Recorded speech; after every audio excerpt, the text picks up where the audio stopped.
एक हलचल भरे शहर के कोने पर स्थित एक छोटी सी प्राचीन वस्तुओं की दुकान में थियोडोर नाम का एक अनोखा टेडी बियर था।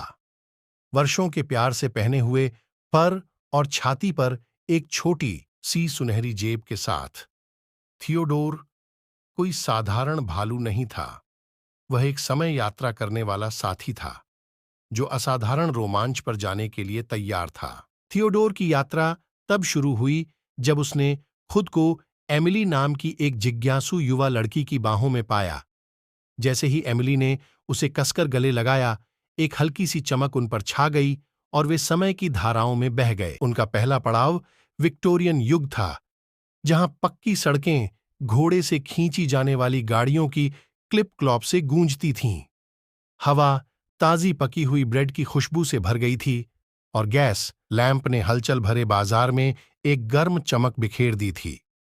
थियोडोर और एमिली बीते युग के आकर्षण का अनुभव करते हुए जीवंत सड़कों पर टहल रहे थे। एक और आलिंगन के साथ थियोडोर एमिली को रोअरिंग 20s में ले गया।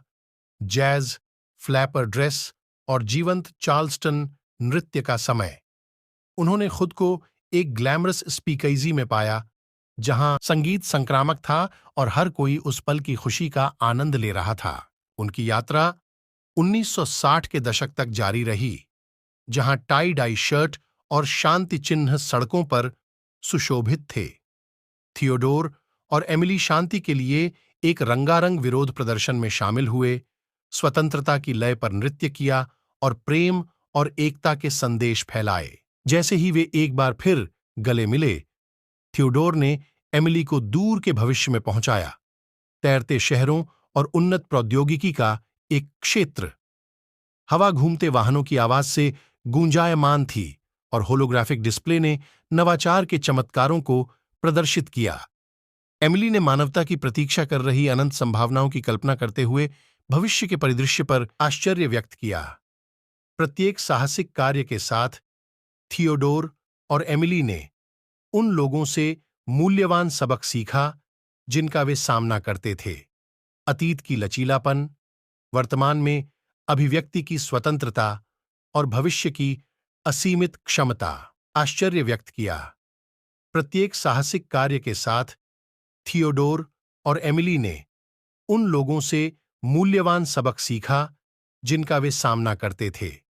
अतीत की लचीलापन, वर्तमान में अभिव्यक्ति की स्वतंत्रता और भविष्य की असीमित क्षमता। एक दिन जब वे पुनर्जागरण युग के दौरान सूरज की रोशनी वाली घास के मैदान में खड़े थे, थियोडोर ने एमिली के साथ एक रहस्य साझा किया। उन्होंने समझाया कि समय यात्रा का असली जादू सिर्फ ऐतिहासिक क्षणों को देखना नहीं है, बल्कि दया और करुणा की कालातीत प्रकृति को समझना है। थियोडोर के शब्दों से प्रेरित होकर एमिली ने अपनी समय यात्रा क्षमताओं का उपयोग अच्छे कार्यों के लिए करने का निर्णय लिया। साथ में उन्होंने इतिहास के उन क्षणों का दौरा किया जहां मदद का हाथ बदलाव ला सकता था।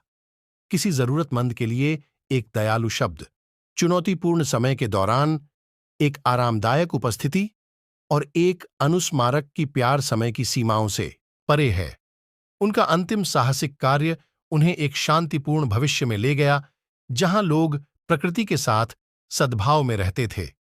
जैसे ही थियोडोर और एमिली ने अपनी अविश्वसनीय यात्रा को देखा, उन्हें एहसास हुआ कि असली जादू उन गंतव्यों में नहीं था जहां वे गए थे, बल्कि उनके द्वारा बनाए गए संबंधों और दुनिया पर उनके सकारात्मक प्रभाव में था। अंतिम आलिंगन के साथ थियोडोर और एमिली प्राचीन वस्तुओं की दुकान में लौट आए। उनके दिल उनके द्वारा साझा किए गए शाश्वत कारनामों के लिए कृतज्ञता से भर गए। जब थियोडोर अगली जिज्ञासु आत्मा की खोज का इंतजार कर रहा था, तो वह जानता था कि समय यात्रा का जादू अतीत, वर्तमान या भविष्य तक ही सीमित नहीं था। यह एक उपहार था जिसने लोगों को प्यार, दयालुता और दुनिया को आकार देने की अनुमति दी। एक अच्छी तरह से यात्रा करने वाले टेडी बियर की स्थायी भावना। और इसलिए उस विचित्र प्राचीन वस्तुओं की दुकान में थियोडोर अपनी समय यात्रा कहानी के अगले अध्याय के सामने आने का धैर्यपूर्वक इंतजार कर रहा था।